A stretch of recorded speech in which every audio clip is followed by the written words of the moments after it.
வங்க கடலலைகள் வந்து தாலாட்டும் எங்கள் ஆரோக்கிய தாய்மரியே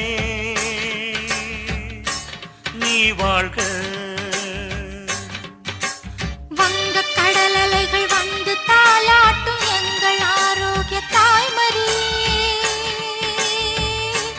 நீ வாழ்க. எங்கும் புகழ் மணக்க விளங்கும் பேரணங்க எங்கள் தாயாக என்றும் இருப்பவள். வங்க கடலலைகள் வந்து தாலாட்டும் எங்கள் ஆரோக்கிய தாய்மரியே நீ வாழ்க.